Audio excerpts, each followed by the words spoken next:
My literary festival brochure says the festival is a 4-day celebration of those who read books, those who write books.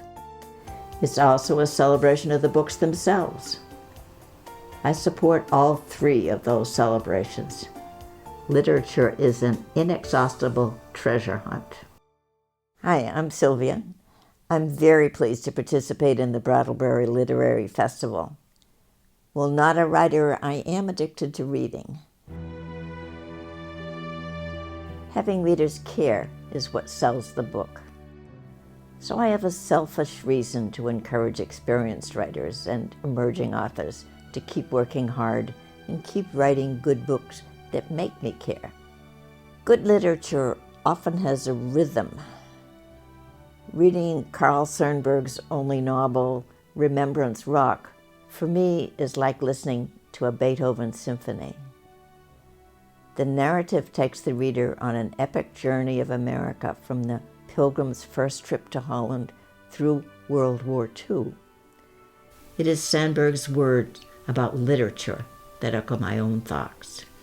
Here's Sandburg's love of books. His books were part of him. Each year of his life, it seemed, his books became more and more a part of him. This room, 30 by 20 feet, and the walls of shelves filled with books, had for him the murmuring of many voices.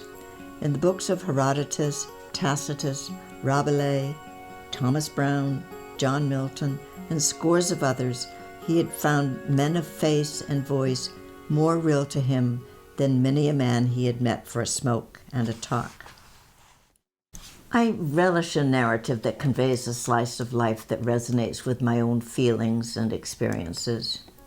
Books can carry me, a lifelong Vermonter, right out of my armchair to anywhere on this planet or even beyond, and any time, past, present, or future. Skilled writers bring me face to face with characters who may be wealthy or poor, bold or humble, brave or frightened, beaten or victorious, real or imagined, or some combination of those. This armchair must have at least 1,000,000 miles on its odometer. Books also serve as my anodyne when my body or mind needs a reprieve. Literature's always occupied an integral part of my life, as it has for every person in my family. Do we all enjoy the same books or films? Oh my goodness, no. But we often compare views on things we read. And even if we don't agree, we generally profit from exposure to different perspectives. Often I gain new insights from such discussions. Some of my earliest memories are of my father reading poetry to me. I still treasure those books he gave me early in my life. I've read them to my own children, then to many of my grandchildren. As soon as I was first able to print my name, I was allowed to have my own library card. That card was a ticket to a whole new world. That card started a lifelong habit of weekly trips to the Brooks Library. On one occasion in my career of book reading, the children's librarian told me that I needed to be a year older before I could borrow books from upstairs. That's where the adult books were. I remember to this day how frustrated and belittled that rule made me feel. As a parent, I made sure no such limitation ever stopped my own children from reading any books. I wanted them to read as much as possible, and I was always ready to talk to them about what they were reading. From my high school years, I remember with gratitude a teacher who especially loved the finer aspects of the written word, its sound, its cadence, and the images it evokes. His love of literature vastly expanded my learning experience. When I think of cadence, I think of Stephen Vincent Benet's book, John Brown's Body. The way Benet uses tempos and cadence almost require you to read it aloud, even if you're alone. The setting for the story is the Civil War, told through characters such as John Brown and his entourage, soldiers Eliot from the north, Wingate from the south, from the perspective of women and of slaves. Listen to the cadence of the north. A quick pulse beat in Jack Eliot's wrist. Behind his eyes, a bearded puppet creaked upon a rope, and the sky darkened because he was there. Now it was Mother talking in a strange, iron-bound voice he'd never heard before.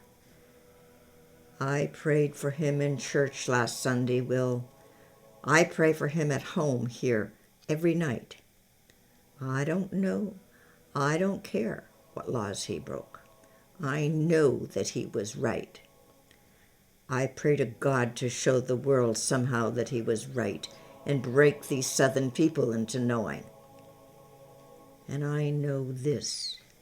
In every house and church all through the North, women are praying for him, and God will hear those prayers. Isn't that tempo almost staccato sounding? Now hear the cadence of the South. Wingate sat in his room at night, between the moon and the candlelight, reading his Byron with knitted brows, while his mind drank in the peace of his house. It was long past 12, and the night was deep with moonlight and silence and wind and sleep, and the small dim noises, thousandfold, that all old houses and forests hold. The boards that creak for nothing at all, the leaf that rustles, the bough that sighs, the nibble of mice on the wainscot wall, and the slow clock ticking the time that dies, all distilled in a single sound, like a giant breathing underground, a sound more sleepy than sleep itself. That cadence seems more like a flowing, more like a stately waltz. Of course, literature resides in every corner of the library, not just in the sections dedicated to fiction and poetry. Because so many people love to understand how everything works, we have a more comfortable life than our ancestors experienced. The scientists and engineers who figure out the secrets of our world have their own literature that most certainly has its own depth and beauty. Nursing was my career, so I'm not a stranger to the literature of health, and I still admire those who write science well. I tend now to find the mysteries of human interactions more compelling, so I mostly read fiction with some history and other nonfiction sprinkled in. I love to browse the library looking for surprises. But when push comes to shove, it's the story, the narrative that keeps me coming back for more. When we say we're celebrating books, I think we really mean we're celebrating the narrative. The narrative teaches. It sells. Good narrative convinces. It binds our attention. We elect the politician who touches us with his or her narrative. Every major religion starts with a narrative. It's all about the story. Give me a great story and you capture me. It has to have hope. It has to sweep me up and give me new sights and insights. The best stories seem to make me work a little for the prize of new perspective and understanding. And in the process, the narrative has to make me care deeply and to eagerly anticipate the outcome. In the 1990s, a magazine entitled Double Take appeared on the scene. Actually, it appeared and then disappeared all too soon. Its signature piece, and I'm sure its raison d'etre, was a selection from Seamus Heaney's poem, The Cure at Troy. The magazine published the same excerpt in each issue. I keep one excerpt permanently on a corner of my desk. For me, the words of this poem epitomize the best of literature. The words draw you in. They invite you to be a part of history and of hope. The words integrate literature with life. I leave a bit of this poem here with you as a beacon for all our lives and for humanity's continuing progress. I offer the words of this poem as a challenge for your own personal response. Human beings suffer. They torture one another. They get hurt and get hard. No poem or play or song can fully right a wrong inflicted and endured. The innocent in jails beat on their bars together. A hunger striker's father stands in the graveyard dumb. The police widow in veils faints at the funeral home. History says, don't hope on this side of the grave.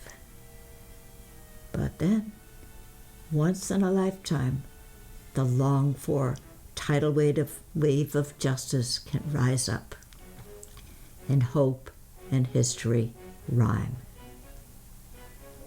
So hope for a great sea change on the far side of revenge.